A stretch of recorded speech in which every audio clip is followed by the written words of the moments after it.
Hello and welcome back to Lisa Loves. Today I've got a movie review for you of something that is a true story. It's called The Photographer of Mauthausen. That may mean something to you if you're into your history at all.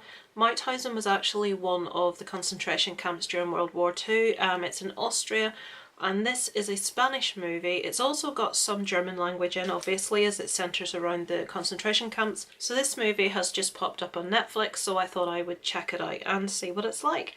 To give you some information about the director and stars before I give you a bit of a plot synopsis, I'll just get started here.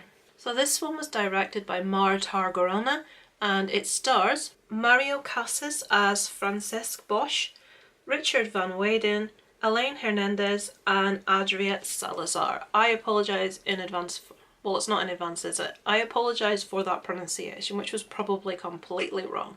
So, as I said, this is actually a true story. It's quite a lesser known story about sort of World War II. We all know about Schindler, Oscar Schindler.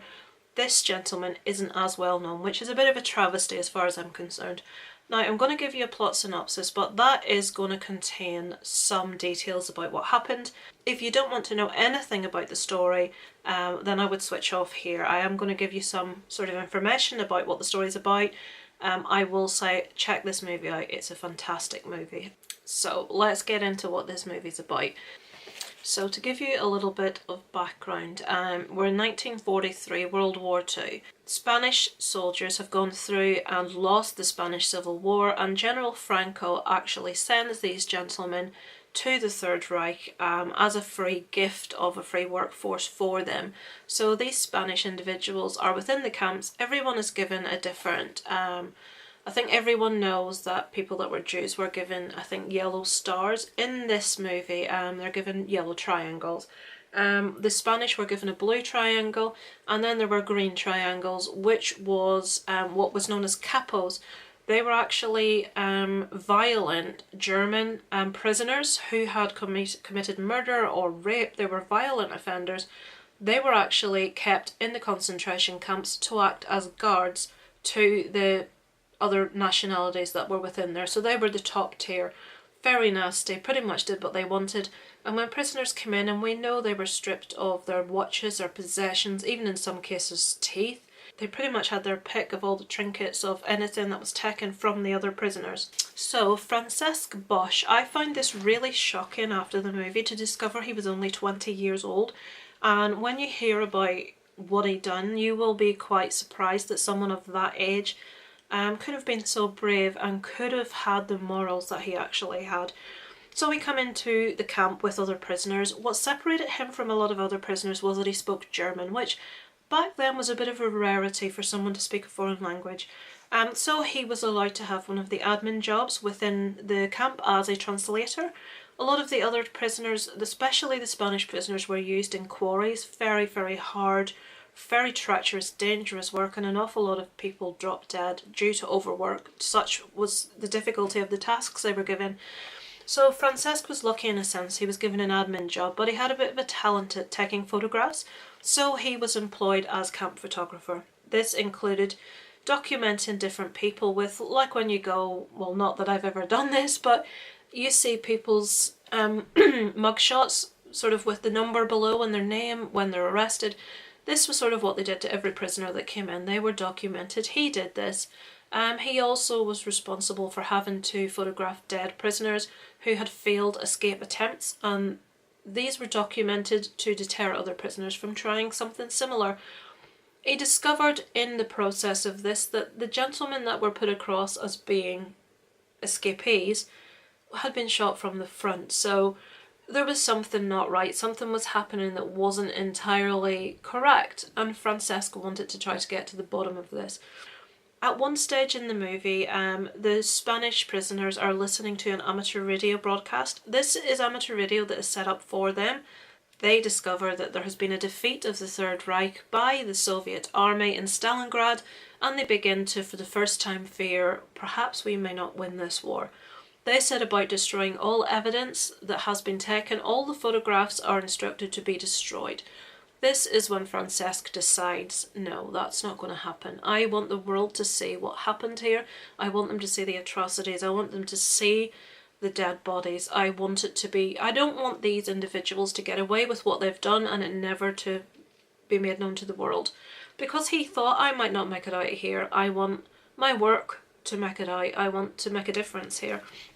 So he set about defying the Third Reich, and negatives were hidden of specific images, and he actually got some of his friends, some of his fellow inmates to help also. There was a failed attempt to smuggle some of these out. I won't go into all the details, I don't want to spoil the entire story for you, but basically the story covers everything that's happening, everything that Francesc is trying to do. The way the people are treated is it repels and disgusts and angers me in such a way it always has done. I find it very upsetting, but it's something that needs to be told, it's something that we need to know. And for all those idiots out there that think the Holocaust didn't happen, it just, the mind boggles. So as we all know, the Nazis were defeated. Mauthausen was actually eventually liberated by US troops on the 5th of May 1945. And at this stage, Francesc was putting together more evidence of what was going on within the camps, and continued to for the 3 weeks following that until they could be shipped out. He did escape the camps, and the photographs that Francesc Bosch took were actually used in the Nuremberg trial. He actually attended the trial as the only Spaniard there, and he spoke about what had happened, the atrocities, and his photographs were actually used for evidence within that trial. This was a very well acted movie. It was very gritty. It didn't concentrate a lot on the deaths of the prisoners, although we do see that, but it's not a movie that's made to shock to the extent that we just see the absolute vile acts that were carried out there. This is purely Francesc's story. It covers what he saw, what he documented, how he tried to get these photographs out, and the inevitable how it ended. We get, when the credits of this movie are rolling, we get to see the actual photographs that he took, that he managed to smuggle out of the camp, and the actual realism and how similar these photographs are to the actual movie and how they've presented it. They have reconstructed these photographs absolutely perfectly. I can't say enough good things about this movie. The acting's fantastic, the roles, everyone within it.